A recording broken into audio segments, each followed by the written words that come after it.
যারা ঈমানদার নয়, যারা মুমিন নয়, তাদের উপর রোজা ফরজ নয়।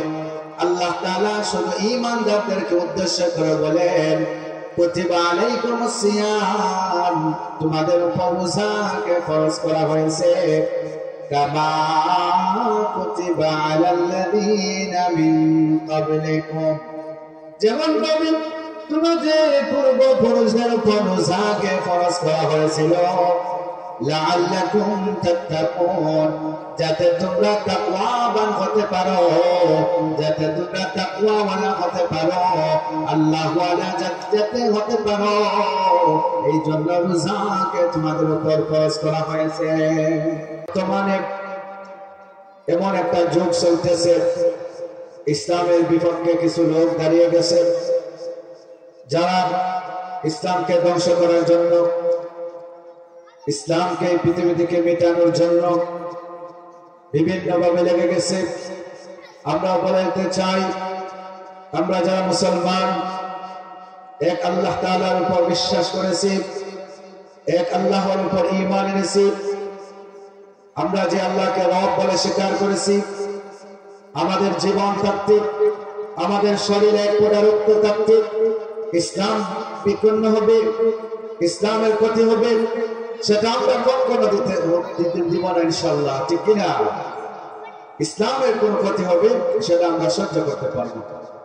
মুহতারাম হাজিরিন, এই যে বর্তমান যে মাসটা চলতেছে শাবান মাস, এরপরে রমজানুল মুবারকের মাস আসতেছে, যেই মাসটা গুনাহ মাফের মাস, সওয়াব কামানোর মাস, কোরআন নাজিলের মাস, যেই মাসে আল্লাহ তাআলা বান্দাদের গুনাহ মাফ করে থাকে, যেই মাসে আল্লাহ তাআলা বান্দাদেরকে আল্লাহ পাকের নৈকট্য লাভ করান, সেই মাসটা রমজানুল মুবারক। সেই রমজানুল মুবারক হলো গুনাহ মাফের মাস, সওয়াব কামানোর মাস, সওয়াব কামানোর সিজন। প্রত্যেকটা জিনিসের একটা সিজন থাকে, যেমন ভাবে ব্যবসায়ীদের ব্যবসা করার একটা সিজন থাকে, ঠিক কিনা? যারা ব্যবসা করে, ব্যবসায়ীর একটা সিজন থাকে, ঠিক তেমনি ভাবে সওয়াব কামানোর একটা মাস হলো রমজানুল মুবারক। এই মাসে একটা নফল ইবাদত যদি কেউ করে, তো আল্লাহ তাআলা তাকে একটা ফরজ সমতুল্য সওয়াব দান করেন। সুবহানাল্লাহ বলেন। রমজানুল মুবারকে কেউ যদি একটা ফরজ আদায় করে, আল্লাহ তাআলা তাকে 70টা ফরজের সওয়াব দান করবেন। সুবহানাল্লাহ। এটা হলো সওয়াব কামানোর সিজন এবং বান্দা আল্লাহর কাছে নৈকট্য লাভের সিজন। এই রমজানুল রোজা আমরা কেন রাখবো, কেন এই রোজা রাখবো আল্লাহ পাক সেটাও বলে দিয়েছে। আল্লাহ তাআলা আমাদের উপর রোজা ফরজ করেছেন। সূরাতুল বাকারার 183 নম্বর আয়াতে আল্লাহ পাক বলেন, ইয়া আইয়ুহাল্লাযীনা আমানু কুতিবা আলাইকুমুস সিয়ামু কামা কুতিবা আলাল্লাযীনা মিন ক্বাবলিকুম লাআল্লাকুম তাত্তাকুন। আল্লাহ তাআলা বলেন, হে ঈমানদারগণ, হে ঈমানওয়ালারা, কুতিবা আলাইকুমুস সিয়াম, আয় ফরজা আলাইকুমুস সিয়াম, তোমাদের উপর রোজাকে ফরজ করা হয়েছে। আল্লাহ তাআলা মুমিনদেরকে উদ্দেশ্য করে বলেন, কুতিবা আলাইকুমুস সিয়াম, তোমাদের উপর রোজাকে ফরজ করা হয়েছে, কামা কুতিবা আলাল্লাযীনা মিন ক্বাবলিকুম, যেমন ভাবে তোমাদের পূর্বসূরি, তোমাদের পূর্বে যারা গুজরে গেছে, যারা তোমাদের বাপ দাদা অতীতে চলে গেছে, তাদের উপর ওই রোজা ফরজ ছিল। আল্লাহ তাআলা কথা বোঝানোর উদ্দেশ্য হলো যে যেহেতু তোমাদের বাপ দাদারা, তোমাদের পূর্বপুরুষের উপর রোজা ছিল, তাদের উপর রোজা ফরজ ছিল, তারা রোজা রেখেছে। সুতরাং তোমাদের জন্য এই রোজা আনুকা কোনো কিছু নয়, নতুন কোনো কিছু নয়। এই রোজা তোমাদের জন্য কষ্টদায়ক নয়। কেন আপনার এই রোজা রাখবো? আল্লাহ তাআলা উদ্দেশ্য বলে দিয়েছেন। আল্লাহ তাআলা বলেন লাআল্লাকুম তাত্তাকুন। আল্লাহ তাআলা বলেন যাতে তোমরা তাকওয়াওয়ালা হতে পারো, যাতে তোমরা মুত্তাকি হতে পারো। লাআল্লাকুম তাত্তাকুন, যাতে তোমরা আল্লাহওয়ালা হতে পারো, সেই জন্য আল্লাহ তাআলা আমাদের উপর রোজাকে ফরজ করেছেন। এই আয়াতের মধ্যে আল্লাহ তাআলা সকল মুমিনদেরকে, ঈমানদারদেরকে উদ্দেশ্য করে বলেছেন, যারা ঈমানদার নয়, যারা মুমিন নয়, তাদের উপর রোজা ফরজ নয়। আল্লাহ তাআলা শুধু ঈমানদারদেরকে উদ্দেশ্য করে বলেন কুতিবা আলাইকুমুস সিয়াম, তোমাদের উপর রোজাকে ফরজ করা হয়েছে। কামা কুতিবা আলাল্লাযীনা মিন ক্বাবলিকুম, যেমন ভাবে তোমাদের পূর্বপুরুষদের উপর রোজাকে ফরজ করা হয়েছিল। লাআল্লাকুম তাত্তাকুন, যাতে তোমরা তাকওয়াবান হতে পারো, যাতে তোমরা তাকওয়াওয়ালা হতে পারো, আল্লাহওয়ালা যাতে হতে পারো, এই জন্য রোজাকে তোমাদের উপর ফরজ করা হয়েছে। রোজার উদ্দেশ্য কি? এই রোজার উদ্দেশ্য হলো যাতে আমরা তাকওয়াবান হয়ে যাই, মুত্তাকি হয়ে যাই, আল্লাহওয়ালা হয়ে যাই। এই জন্য আল্লাহ তাআলা রোজাকে ফরজ করেছেন। তাকওয়া কি জিনিস, মুত্তাকি কি জিনিস? তাকওয়া আল্লাহ তাআলার ভয়। তাকওয়া কি জিনিস? খলিফাতুল মুসলিমিন হযরত ওমর রাদিয়াল্লাহু তাআলা আনহু, আল্লাহ নবীর সাহাবী উবাই ইবনে কাআব রাদিয়াল্লাহু তাআলা আনহুকে তিনি জিজ্ঞাসা করেছিলেন যে তাকওয়া কি জিনিস, তাকওয়া কাকে বলা হয়? হযরত উবাই ইবনে কাআব রাদিয়াল্লাহু তাআলা আনহু বললেন, খলিফাতুল মুসলিমিন, আপনি কি কখনো কাঁটাদার রাস্তা দিয়ে চলাফেরা করেছেন, যেই রাস্তায় শুধু কাঁটা আর কাঁটা, এমন রাস্তা দিয়ে আপনি চলাফেরা করেছেন? খলিফাতুল মুসলিমিন ওমর রাদিয়াল্লাহু তাআলা আনহু বললেন, হ্যাঁ, আমি এমন রাস্তা দিয়ে চলাফেরা করেছি যার চতুর্দিক দিয়ে কাঁটা আর কাঁটা। এবার হযরত উবাই ইবনে কাআব রাদিয়াল্লাহু তাআলা আনহু বললেন, খলিফাতুল মুসলিমিন ওমর, আপনি যে কাঁটাদার রাস্তা দিয়ে চলাফেরা করেছেন, কাঁটাদার রাস্তা চলাফেরা করার সময় আপনি কেমন সতর্ক হয়েছিলেন? কেমন সতর্ক হয় আপনি চলাফেরা করেছেন? খলিফাতুল মুসলিমিন হযরত ওমর রাদিয়াল্লাহু তাআলা আনহু বললেন, আমি এমন ভাবে সতর্ক হয়ে চলাফেরা করেছি যাতে আমার শরীরের মধ্যে একটা কাঁটাও না গিতে, এমন ভাবে আমি সতর্ক হয়ে চলেছি। উবাই ইবনে কাআব রাদিয়াল্লাহু তাআলা আনহু বললেন, তাকওয়া হলো এমন জিনিসের নাম, তাকওয়া বলা হয় এমন জিনিসের নাম যে আপনি দুনিয়াতে চলবেন, আপনি দুনিয়াতে এমন ভাবে সতর্ক হয়ে চলবেন যাতে আপনার শরীরের মধ্যে একটা গুনার কাঁটাও না লাগে, আপনার শরীরে যাতে একটা গুনার কাঁটাও না লাগে, এমন ভাবে সতর্ক করে চলাফেরার নাম হলো তাকওয়া। অর্থাৎ এমন ভাবে সতর্ক হয়ে চলাফেরা করা যাতে আপনি আমার শরীরে একটা কাঁটাও না গেতে, সেভাবে সতর্ক হয়ে চলাফেরার নাম হলো তাকওয়া। পাকিস্তানের একজন বুজুর্গ খাজা আব্দুল মালিক সিদ্দিকী রাহমাতুল্লাহি আলাইহি, আল্লাহর ওলিকে জিজ্ঞাসা করা হয়েছিল তাকওয়া কি জিনিস, তাকওয়া কাকে বলা হয়? খাজা আব্দুল মালিক সিদ্দিকী রাহমাতুল্লাহি আলাইহিকে জিজ্ঞাসা করা হয়েছিল, আল্লাহর ওলি তাকওয়া কি জিনিস? খলিফাতুল মুসলিমিন খাজা আব্দুল মালিক সিদ্দিকী রাহমাতুল্লাহি আলাইহি বললেন, তাকওয়া হলো এমন জিনিসের নাম নাম।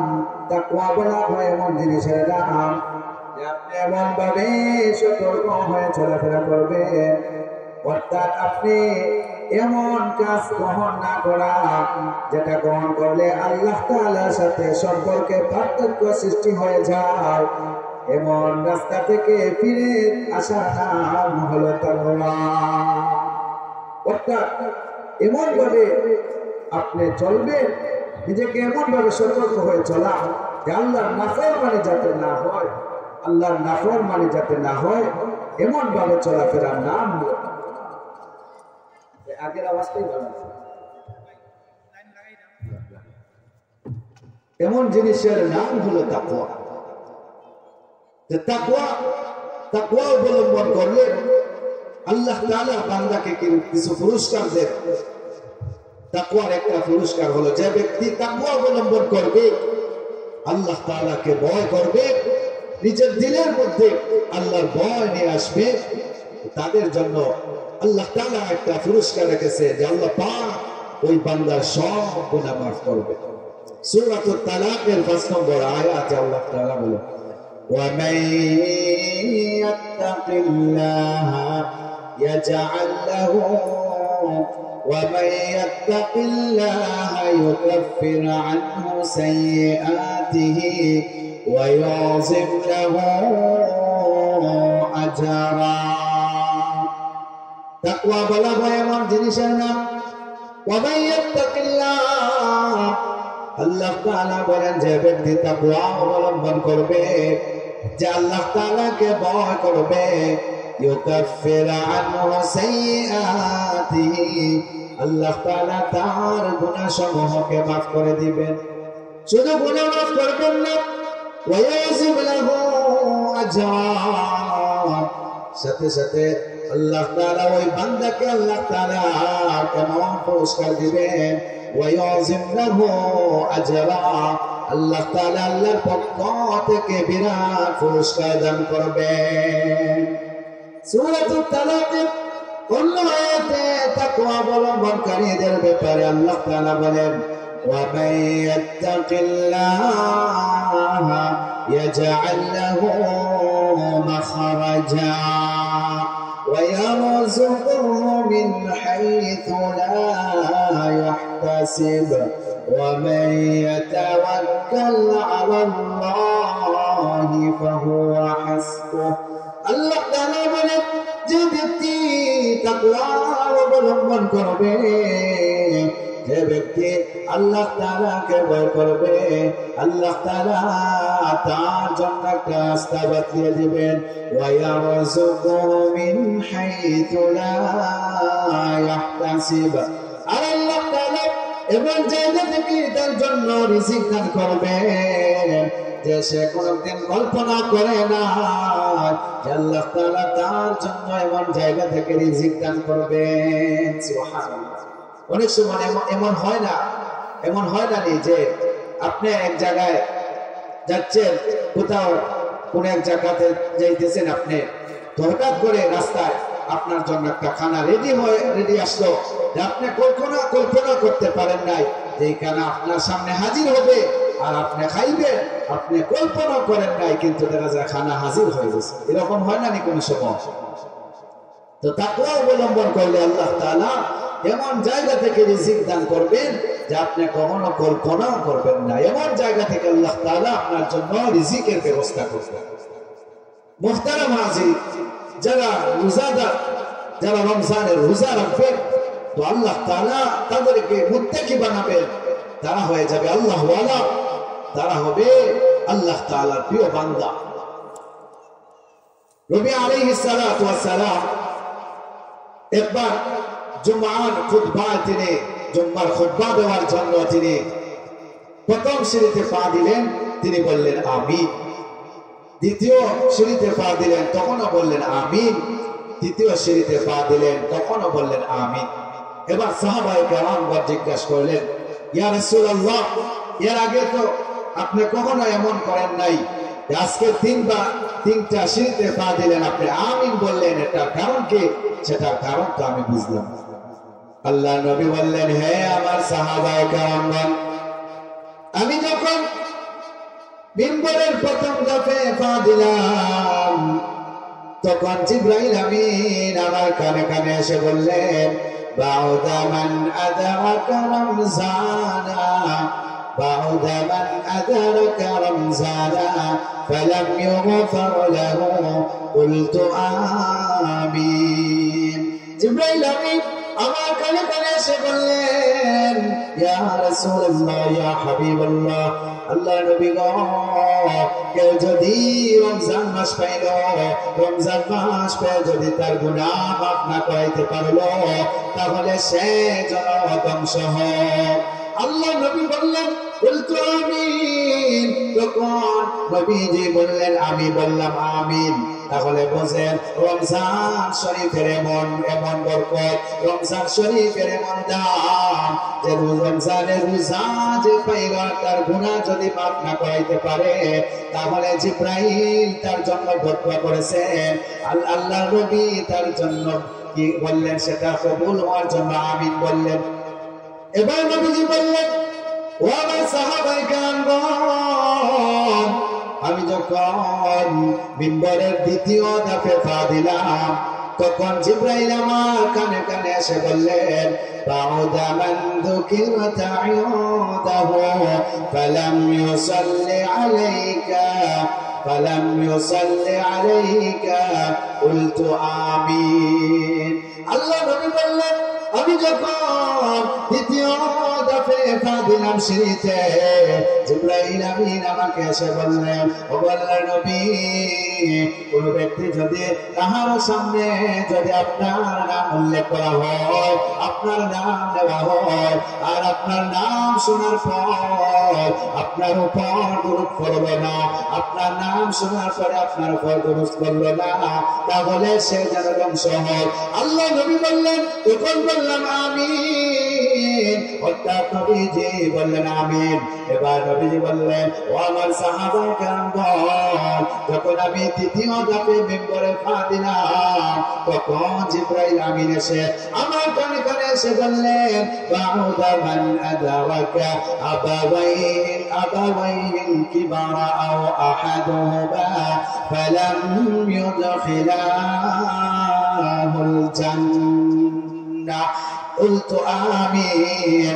জিবরাইল আমিন বললেন, ইয়া রাসূলুল্লাহ, ইয়া হাবিবাল্লাহ, ওগো আল্লাহর নবী, আপনি যখন দ্বিতীয় শ্রেণীতে পা দিলেন, তখন জিবরাইল আমিন বললেন, ইয়া রাসূলুল্লাহ, আপনি অর্থাৎ কোন ব্যক্তি যদি তার মা বাবা উভয়কে অথবা একজনকে সে বৃদ্ধ অবস্থায় পাইল আর তার গুনাহ মাফ করাইতে পারল না, অর্থাৎ সে ফালাম ইউদখিলাহুল জান্নাহ, আর সে জান্নাতে যেতে পারল না, অর্থাৎ তার গুনাহ মাফ করিয়ে জান্নাতে যাইতে পারল না।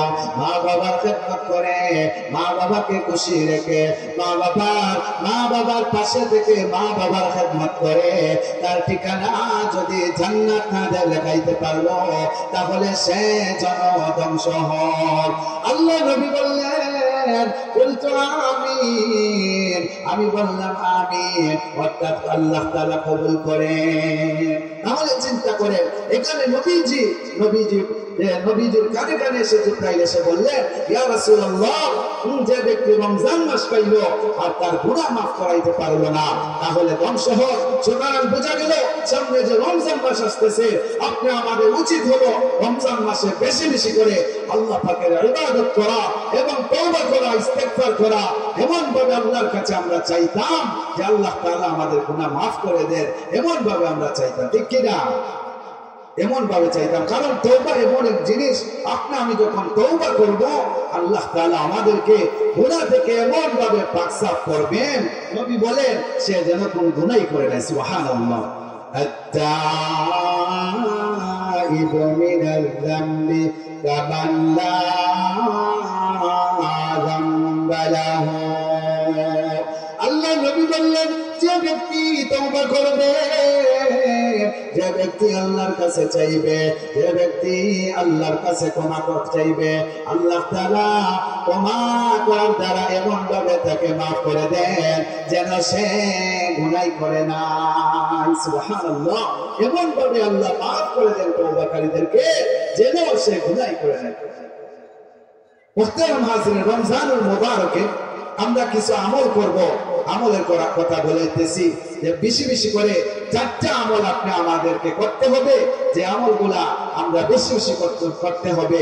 এই হাদিসের মধ্যে এসেছে, আল্লাহ নবী বললেন ইস্তাকসিরু ফীহি মিন আরবা খিসালিন خصلتين ترضون بهما ربكم وخصلتين ترضون بهما ربكم আল্লাহ নবী বললেন রমজান মাস আসলে তোমরা 4টা আমল এমন ভাবে করবা, 4টা আমল তোমরা বেশি বেশি করবা। খাসলাতাইন তুরদাউনা বিহিমা রাব্বাকুম, 2টা আমল এমন হলো যে 2টা আমল তোমরা আল্লাহ তাআলাকে খুশি করার জন্য করবা। ওয়া খাসলাতাইন লা গানা বিকুম আনহুমা, আরে 2টা আমল হলো যেমন জানা করলেই না হবে। অর্থাৎ 2টা আমল তোমাদেরকে অবশ্যই করতে হবে, 2টা আমল না করলে উপায় থাকবে না। আল্লাহ নবী বললেন ফাআম্মাল খাসলাতানে লা গানা বিকুম আনহুমা, আল্লাহ নবী বললেন ফাআম্মাল খাসলাতান আল্লাতানি তুরদাউনা বিহিমা রাব্বাকুম, 2টা আমল এমন যে 2টা আমল করলে তোমরা আল্লাহ তাআলাকে বেশি খুশি করতে পারবে। এই 2টা আমল হলো ফাশাহাদাতু আল্লা ইলাহা ইল্লাল্লাহ ওয়া তাস্তাগফিরুনা। অর্থাৎ প্রথম আমল হলো ফাশাহাদাতু আল্লা ইলাহা ইল্লাল্লাহ, প্রথম আমল হলো বেশি বেশি লা ইলাহা ইল্লাল্লাহ, লা ইলাহা ইল্লাল্লাহ, এই আমলটা বেশি বেশি করা, আল্লাহর জিকির বেশি বেশি করা, আল্লাহ তাআলাকে বেশি বেশি স্মরণ করা। আর 2 নম্বর আমল হলো ওয়া তারাদাউনা বিহিমা ওয়া তাস্তাগফিরুনা, 2 নম্বর আমল হলো আল্লাহ তাআলার কাছে মাফ চাওয়া, অর্থাৎ আল্লাহ তাআলার কাছে বেশি বেশি ইস্তেগফার করা।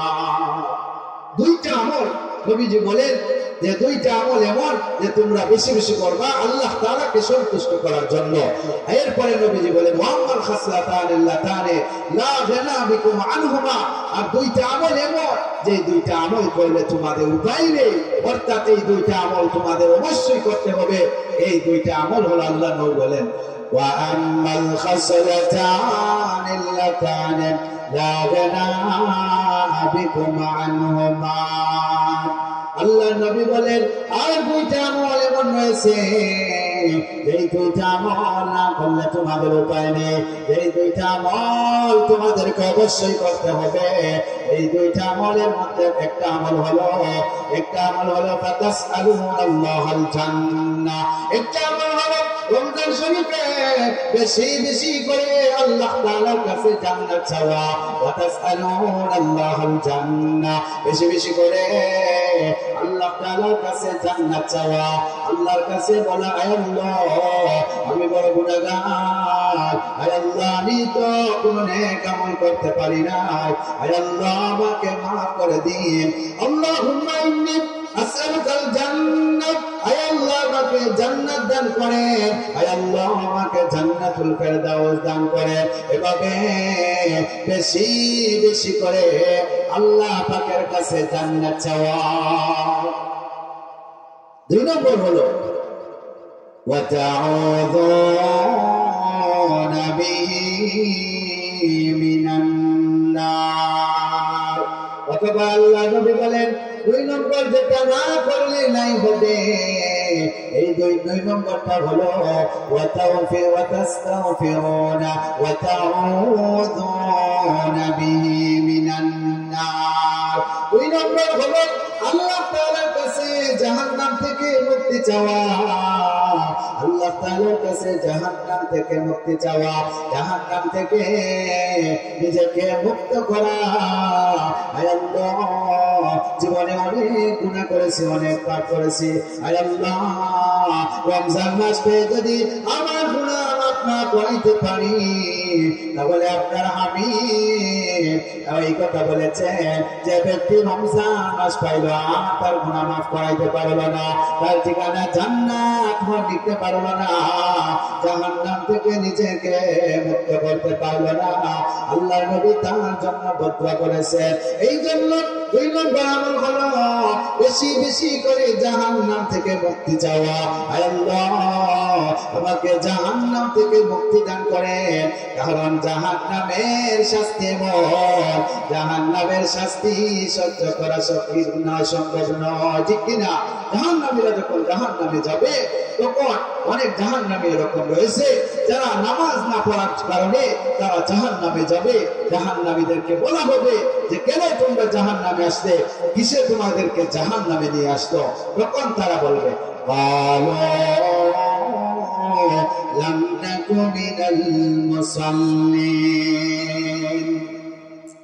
জাহান্নামীদেরকে বলা হবে মা সালাকাকুম ফি সাকার, কিসে তোমাদেরকে জাহান্নামে নিয়ে আসলো? কে তোমাদেরকে জাহান্নামে নিয়ে আসলো? কোন আমল না করার কারণে, কোন আমল না করার কারণে তোমরা জাহান্নামে আসলে? তখন জাহান্নামের উত্তর দিবে ক্বালু লাম নাকু মিনাল মুসাল্লিন।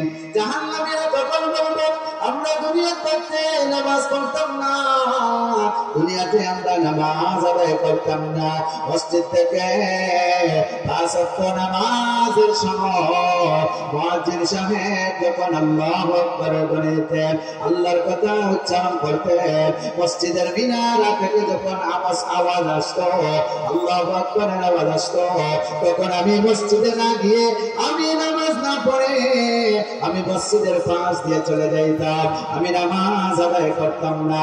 নামাজ না পড়ার কারণে আজকে আমাকে জাহান্নামে আসতে হলো। এই জন্য কিয়ামতের ময়দানে অনেক সময় নামাজ না পড়ার কারণে জাহান্নামে যেতে হবে। অনেক জাহান্নামীকে বলা হবে কিসে তোমাদেরকে জাহান্নামে নিয়ে আসতো? তখন তারা বলবে আমরা নামাজ পড়তাম না, এই জন্য আজকে আমরা জাহান্নামে চলে এসেছি। জাহান্নামে যাওয়ার পর জাহান্নামীদের এমন শাস্তি হবে, অর্থাৎ জাহান্নামীদেরকে আগুনে পুড়ে ছাই করে দিবে। শরীরের যে চামড়া আছে এক একটা চামড়া পড়বে, আবার নতুন চামড়া হবে। জাহান্নামীদেরকে জাহান্নামের আগুনে পুড়ে ছাই করে দিবে, এক একবার চামড়া পুড়ে যাবে, আবার নতুন ভাবে চামড়া হবে, আবার চামড়া পুড়বে, আবার নতুন ভাবে চামড়া গজাইবে। এভাবে জাহান্নামীদেরকে বারবার এভাবে শাস্তি দেওয়া হবে। আল্লাহ তাআলা বলেন কুল্লামা নাদিজাত জুলুদুহুম বাদদালনাহুম জুলুদান ওয়া বিজুলুদান। অর্থাৎ জাহান্নামীদেরকে জাহান্নামে যখন দেওয়া হবে তাদের চামড়া কি হবে? তাদের চামড়া পড়ে ছাই হয়ে যাবে, আবার নতুন ভাবে চামড়া দেওয়া হবে। এটা কেন দেওয়া হবে?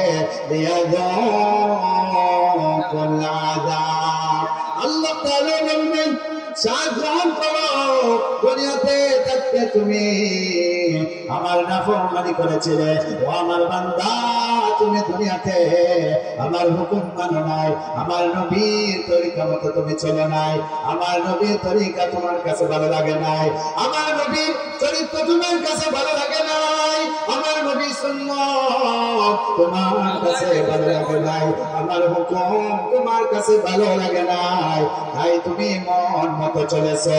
মন মতো চলার কারণে আজকে তোমাকে জাহান্নামের আগুনে ভোগ করতে হবে, জাহান্নামের আগুন ভোগ করতে হবে, তোমাকে এভাবে বারবার শাস্তি দেওয়া হবে। এই জন্য নামাজ না পড়ার কারণেও অনেক সময় জাহান্নামে আসা লাগবে। 2 নম্বর,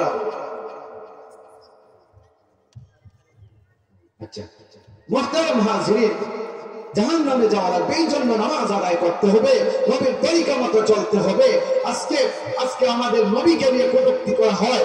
আপনারা জানেন আমাদের দেশে একটা সম্প্রদায় আছে যারা নিজেকে কাদিয়ানী বলে দাবি করে। আপনারাই বলেন এরা মুসলমান না কাফের?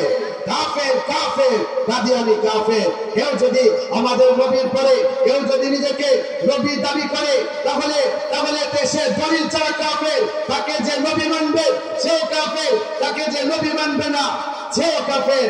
আর আমাদের নবীকে নিয়ে এভাবে যে কটূক্তি করবে, নবীর নামে কটূক্তি করার পর সংসদে দাঁড়িয়ে তারপরে সে দালালি করবে সেও কাফের।